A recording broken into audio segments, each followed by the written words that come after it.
Good afternoon, class. Good afternoon, sir. How are you today? We're fine. So, before we start, guys, we want to please stand for our opening prayer. Ms. Gandula, please lead the prayer. Our most gracious and true Mother of God, smart for the decision today, the news that you today, answer eyes, Holy Spirit, be with us. Amen. For your attendance, Ms. Secretary, please the name of the classmate and pass it to the leader. Yes, sir. Okay, so let's have first our classroom rules. So, everybody, please read. Classroom rules. Raise your right hand when you want to answer. Follow instructions. Participate actively. When the teacher, when you answer, if you answer, what should you do? Raise your right hand. Okay, good. Now, do you have an assignment class? Answer. Okay. Who among you here remember our last topic? Okay. Our last topic is studying all about basketball. Okay. Can you name this equipment? Yes. Ball, ring, net, and jersey. Okay, very good. You remember our last topic. And now, let's have first, before we continue, let's have first our first activity. Are you excited, class? Yes, sir. Okay. Our activity is called Complete Me. This activity goes, your task is to complete the missing letter to form the correct words based on the picture that shown in the monitor. So I'll divide you into two groups. This side is group 1 and this side is group 2.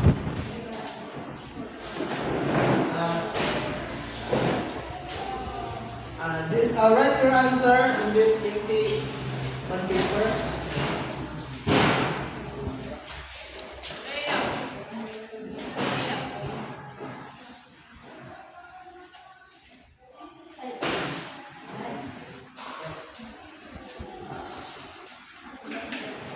And the first group to raise their answer will be last one. So are you ready? Yes, sir. Okay, first one is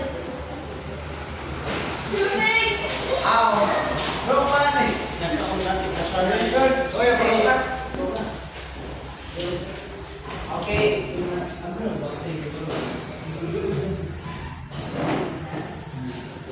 Every picture has 2 points. Next is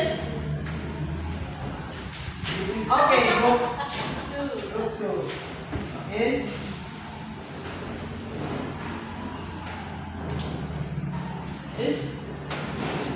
David.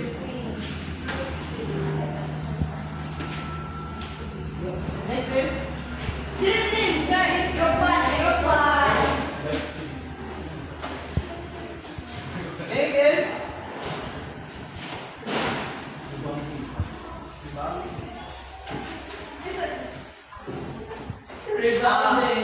group 2. Next is Sir. Passing. okay, group 1. This is that's all. And the group 1 is the 6 group points. 2 we have our 8 4 points. Okay. So what do you think? What do you observe our activity earlier? Sir, I think it's all about basketball. Okay, thank you. What else? Alright.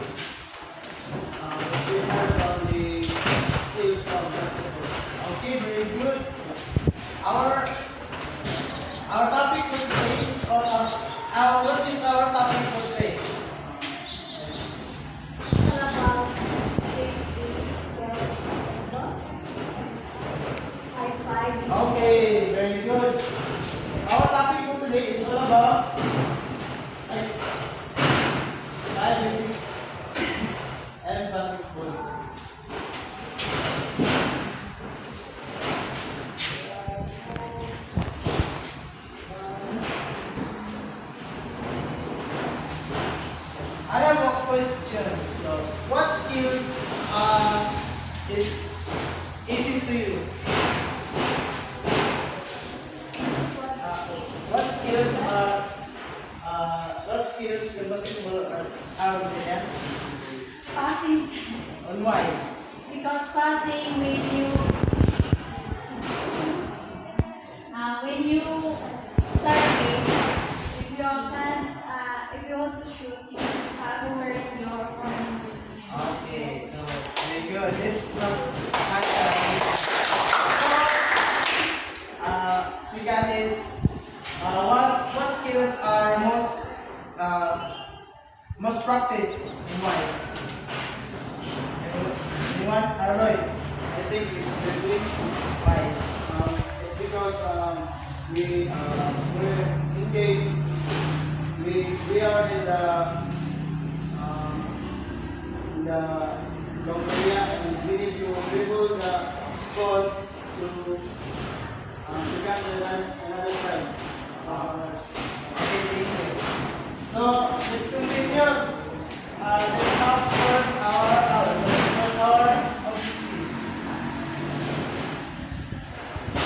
Alright, can you read? At the end of the lesson, the students can identify the 5 basic skills in basketball, demonstrate the 5 basic skills in basketball, such as passing, dribbling, shooting, defense, and rebounding, and appreciate the importance of 5 basic skills in basketball through hands-on practice and reflective activities. How these skills contribute to overall performance and enjoyment of the game. Okay, so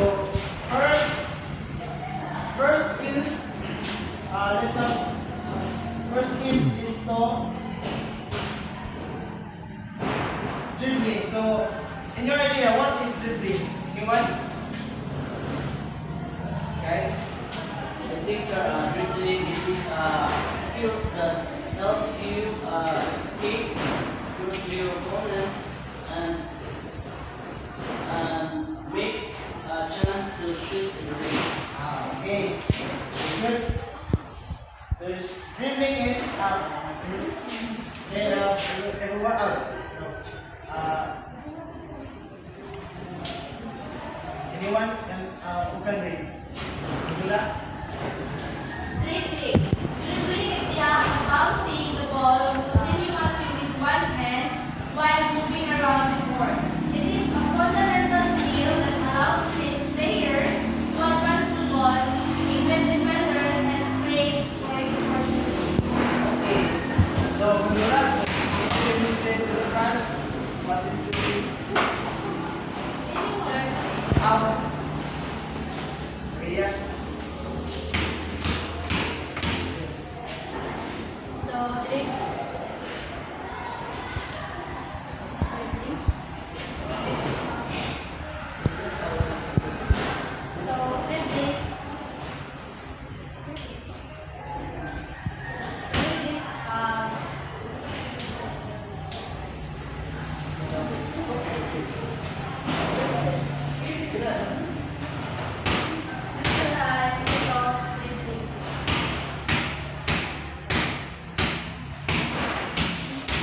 Okay. So thank you, Ms. Lia. So next is shooting. Your idea what is shooting? Anyone? Roy. Shooting is one factor of the game because we don't shoot, we cannot get the score. So shooting is one of the important factor of the game. Okay. So shooting. Can you read? Alia? Shooting is the most important skill in basketball. Players need to be able to shoot accurately from various distances on the court, including layups, mid-range shoots, and three-pointers. Developing good shooting mechanics and consistency is crucial for success in basketball. Okay. So anyone can demonstrate the shooting? You want. Since we have no ring here, so just give your ring like this. Okay, very good. So clap your hand.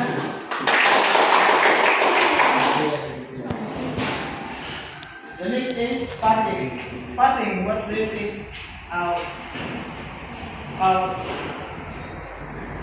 As it Passing is very important for winning the basketball game because if the opponent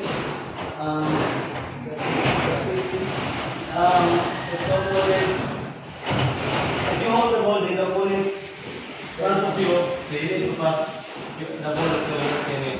Okay. So, anyone can read Royce? Passing involves moving ball to teams to create scoring opportunities. Players need to master different types of passes, such as chest passes, bounce passes, and overhead passes to effectively distribute the ball and facilitate teamwork on the court. Hey, can you try? Is you say about passing in front? So, This is how to do passing.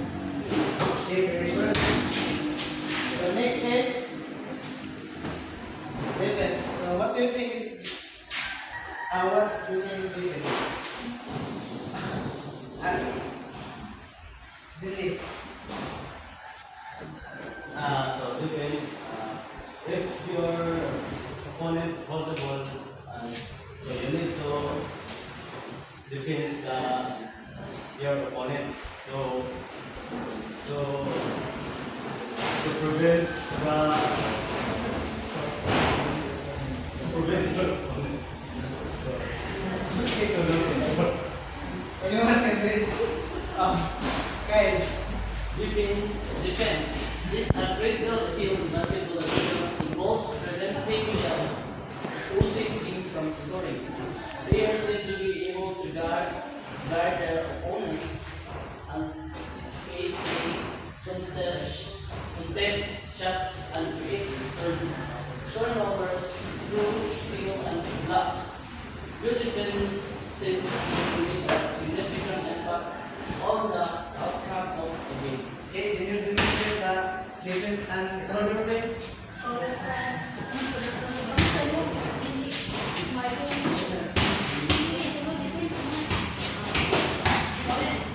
Okay, so very good.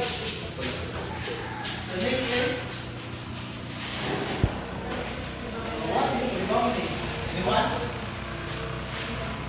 What is rebounding? Alright. Rebounding is a skill that needed in the game to get opportunities to hold the ball by your team. If your team has a high rebound, this could be a high opportunity for your team to get the ball. Okay, so can you do rounding? You want to read?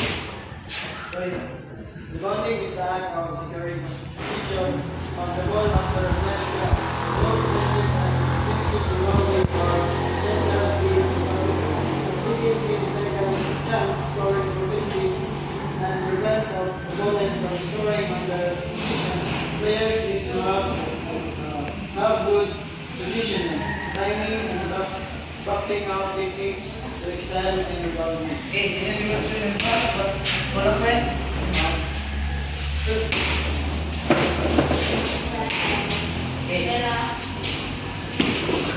Okay. So that's the 5 basic skills in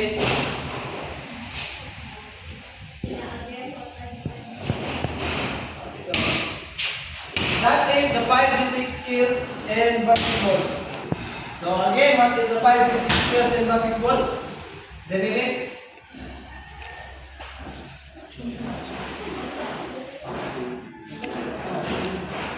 Okay.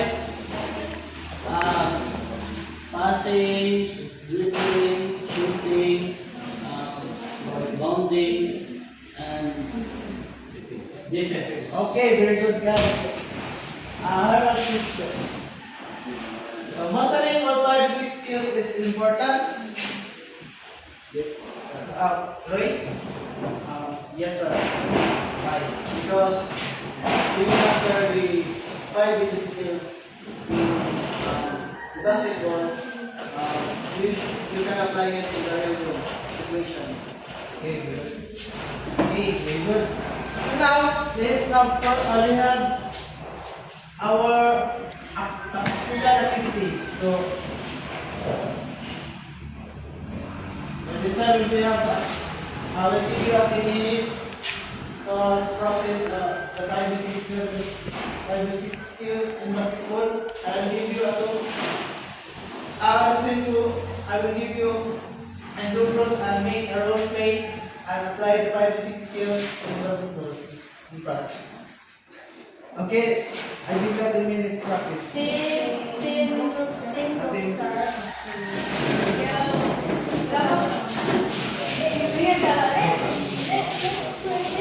Let's play basketball.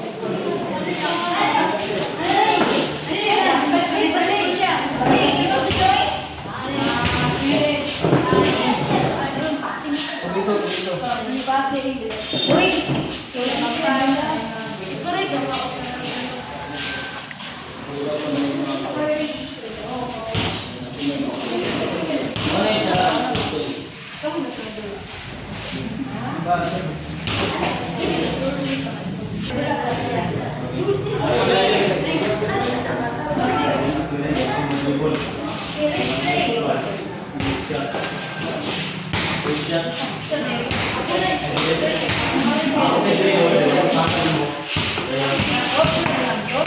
Okay, hands up. So, please sit down.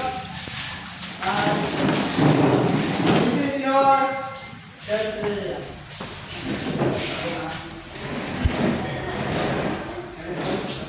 okay, group 1. This is in front.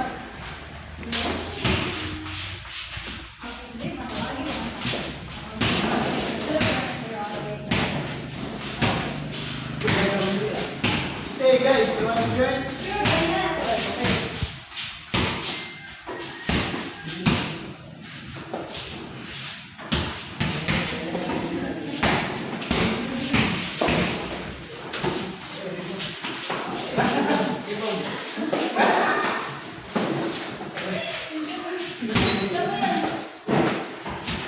And that's all. Okay, thank you.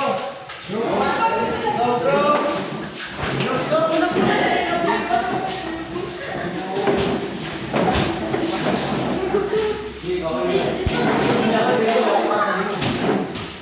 pwede ba?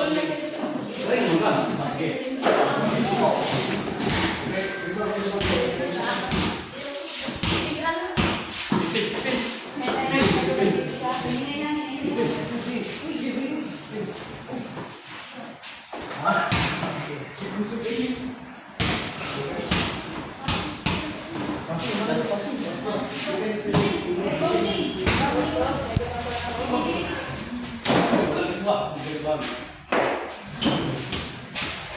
Okay, thank you, group 2.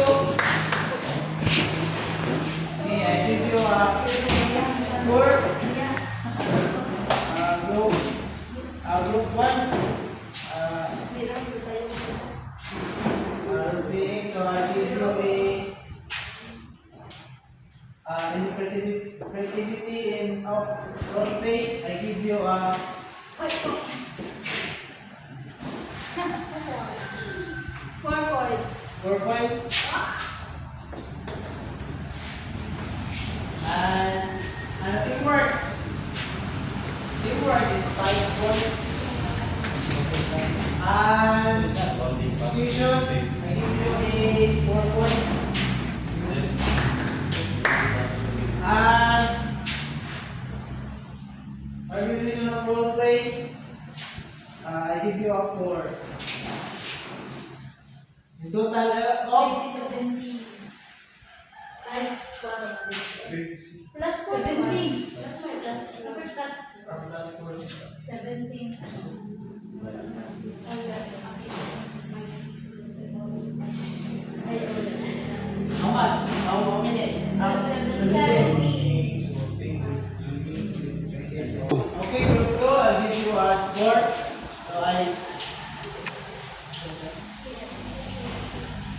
give you a 4, 5, 6, condition 5, 6, I give you a 4.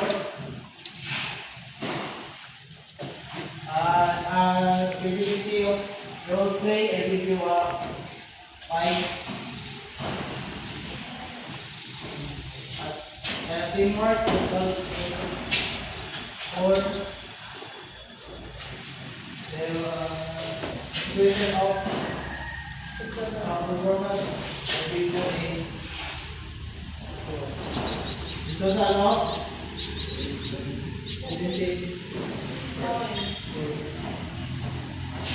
Ay.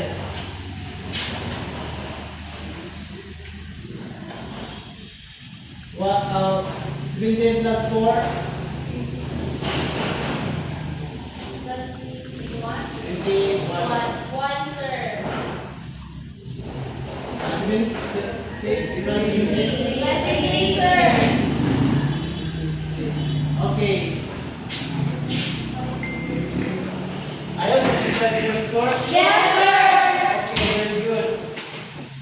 Now, so, okay. Why is important knowing the 5 and 6 skills in basketball?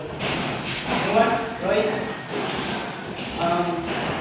It is important of knowing the basic skills in basketball to have a chance of winning the game. Okay, very good. Next is, how do the basic skills help build teamwork and cooperation? Anyone? Anyone? Roy? It helps build teamwork and preparations by applying the 5 basic skills by a team. You have a strategy. So to have a effective strategy and to build teamwork and cooperation with your team, you need to apply the basic skills that we are discussing. Okay, very good. Now let's give a hand for Roy. Do you understand what do you know? Did you understand the 5 basic skills class? Yes, sir. Any question? None, sir. Nisha? None, sir. Okay,